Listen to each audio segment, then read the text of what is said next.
Okay. Okay. Oh, cooking.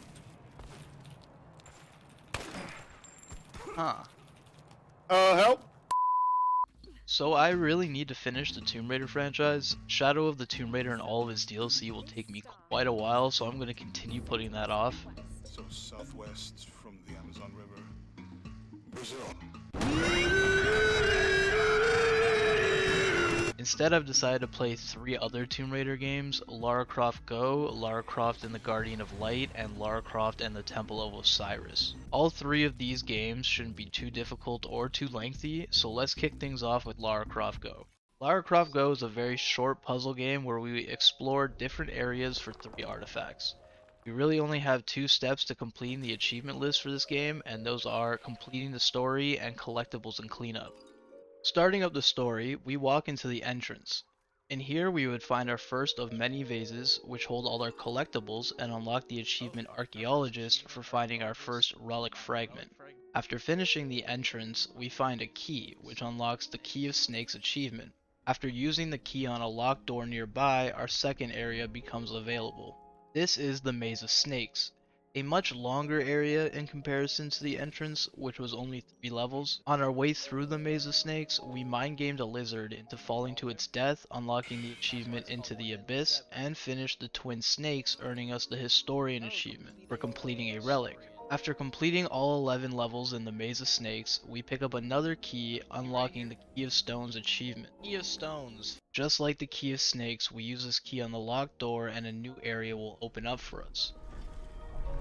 There are 13 levels in the Maze of Stones, and this is where the game started to give me a little more trouble. I am not very good at puzzles, so I definitely goofed up a lot from here on.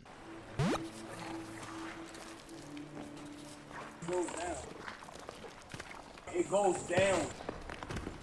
Oh. You're a dumbass. While navigating the Maze of Stones, one of the puzzles requires us to stack 2 pillars on top of each other, also earning us the Getting Crafty achievement. One of my deaths also unlocked another achievement, Gathering Moss, for getting crushed by a boulder. After getting through all 13 levels, we find our third key, unlocking the achievement Key of Spirits. With our final key in hand, we unlock the door blocking us from our first artifact. However, a very large snake does not want us stealing his shiny object, and destroys the bridge, dropping us into the Cave of Spirits.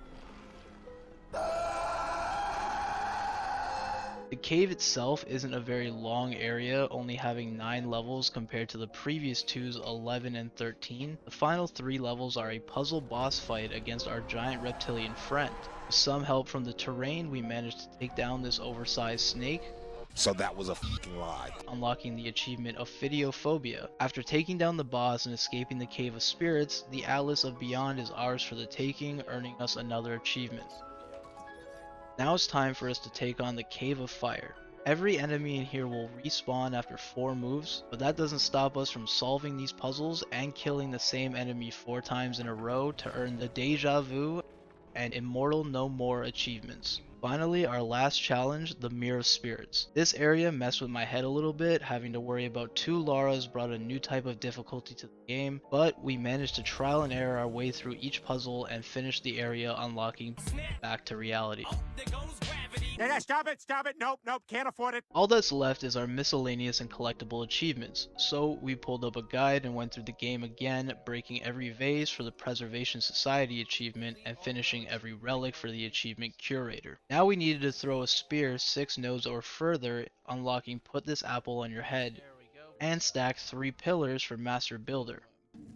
And that is it for the game. We have hit 17 out of 17. Lara Croft and the Guardian of Light is a top-down action-adventure game and felt very similar to the old Gauntlet games and Dead Ops Arcade from Call of Duty Zombies. I actually really enjoyed my time on this. It's been a while since I've played a game like this, and I am a big fan of similar games, so I was excited to get into it.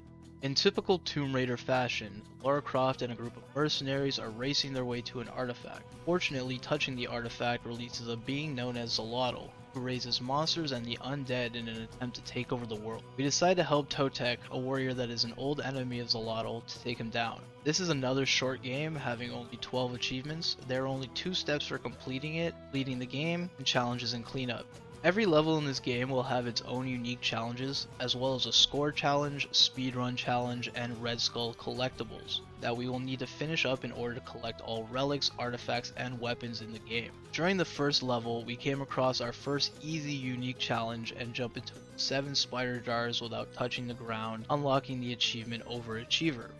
During the trap run at the end of the level, we also managed to find our final red skull for the level, earning us the achievement Seeing Red. On our way into the spider tomb, we managed to kill 3 lizards with 1 bomb for the 3 birds 1 stone achievement, and once we got into the spider tomb, we managed to activate all of these trap spikes in one run, unlocking Beat a Better Mousetrap. A couple levels later in the Toxic Swamp, we finally completed our first score challenge, unlocking the achievement Breadwinner. We end up finishing our first playthrough after getting 2 story-related achievements, Instant Sushi for clearing one of the final levels, and Vanquish Zolotl for the final boss fight. Now it's cleanup time. I use my keyboard as a second controller to control Totek and use my Xbox controller for Lara, unlocking a friend in need for playing co-op. After loading in, I used both players to have Lara do a little boost jump, unlocking the Jump Jump achievement, and had Totek jump into a hole so that Lara can save him for the Leap of Faith achievement. With all of Lara's co-op achievements complete, I restarted with control of Totek and deflected an enemy projectile back for the Return to Sender achievement. We've entered into the grindy part of the game, challenges. Some of these were really easy, and some are a bit more challenging, but none of these were extremely difficult. Some were even to be skipped because they gave out power-up rewards rather than weapons, relics, or artifacts. Once we complete the challenges we need for the final boss fight, we unlock the Tomb Raider achievement for unlocking all equipable items. That is 1 more game down, 1 more to go. Lara Croft and the Temple of Osiris is the sequel to Guardian of Light, and the gameplay does not change much at all. There are more characters, and multiplayer has been expanded to 4-player. There will be 3 steps for this game: completing the story, challenges, co-op. So let's dive right in.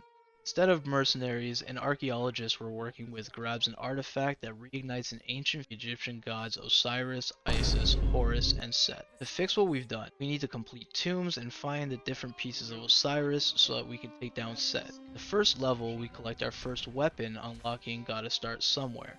After collecting all red skulls and finishing the level, we get the Gotta Have Them All and a Journey Begins achievement. After escaping, we unlock a chest with our gems, and unlock... What's in the box? After getting another story-related achievement, we were on our way to our 3rd tomb. In this tomb, we decided to take on our first challenge tomb, unlocking the Up for a Challenge achievement. We completed the score challenge as well, ending the tomb with 2 more achievements: Why Does It Have to Be Snakes and Learn from the Best. Next up is Khepri, our first boss fight.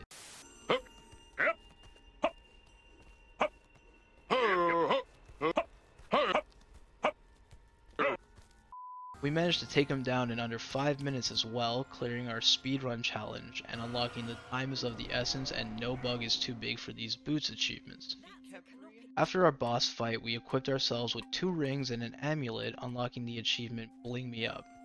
With all of our smaller achievements out of the way, the rest of our first playthrough was just story-related achievements popping.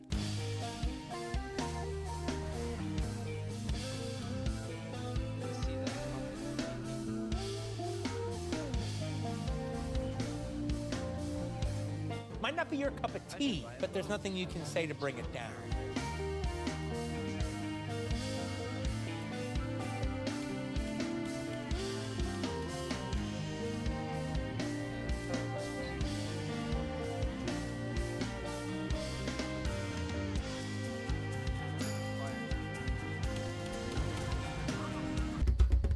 We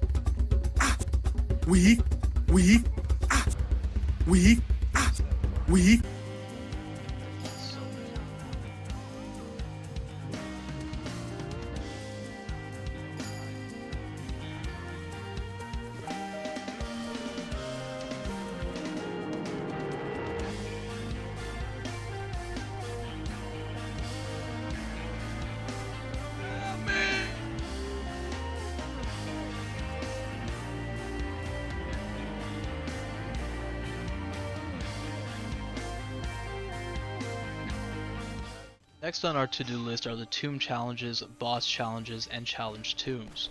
There are only 5 challenge tombs in this game, and we've already completed 1. Finishing the other 4 unlocked the achievement I Love Tombs.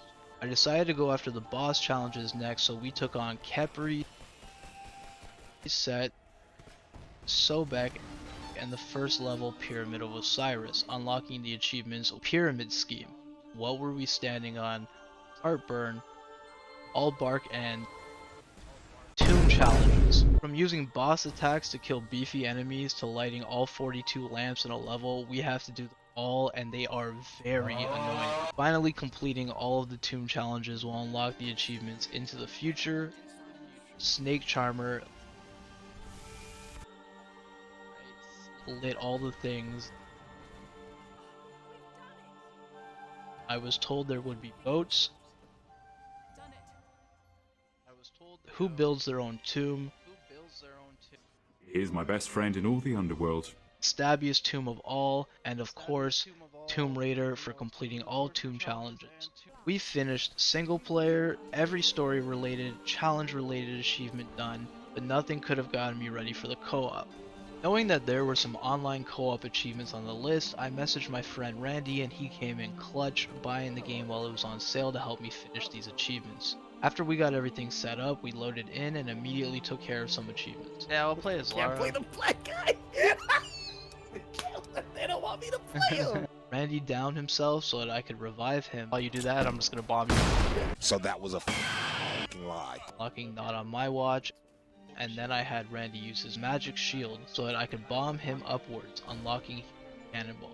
Human Cannonball. Oh yeah, we got the bases. Oh! I just fell off. Completing the first level together would unlock long distance relationship for completing a tomb in online multiplayer as well. Now we are on to some more score related achievements. I needed to finish a tomb while collecting more gems and getting more kills than Randy. These achievements were a little buggy as we finished a couple playthroughs. I didn't even get an achievement for that. Nope. I didn't get shit. Nope. Not sure yet. Nope. And didn't get the achievement until switching levels, but did eventually unlock Oh We're Supposed to Share These and Primus Inter Paris. We won. Yeah. We had one more challenge similar to these left, which was to have the most deaths in a multiplayer tomb run. So we died a couple times and finished the level, unlocking Hey, at least you are the best at something. With those online co-op achievements out of the way, I sent Randy on a solo mission to die a bunch in different tombs. Alright, I died. Say less. So that I could collect enough of his canopic jars for a weapon. Unlocking Your Death Won't Be in Vain. All that's left is to plug in 2 more controllers and use keyboard as well to boost 2 offline 4-player achievements. The first was simply needing to complete 1 tomb, which proved to be a pain in its own way. Just need to wait for them to die there. But we managed to get it done and unlock Couch Party. Now for the last one, and this proved to be probably the most annoying achievement in the game. We needed to do a 4-player offline tomb while being the only player to not die. What made it so hard was that I ran into the same bug from earlier. I ran the second level multiple times and did not pop the achievement, then decided to run the first level and nothing popped. As I was going to Google what the heck was going on, the achievement popped. Even though there were some weird level bugs for some of the co-op achievements, I genuinely had a lot of fun with the series. I do think that Guardian of Light is better than Temple of Osiris, but it's still not a terrible sequel overall. I enjoyed the games, but with everything done and 40 out of the 40 achievements unlocked, we've managed to finish all 3 Lara Croft games. Now I really have to finish Shadow of the Tomb Raider.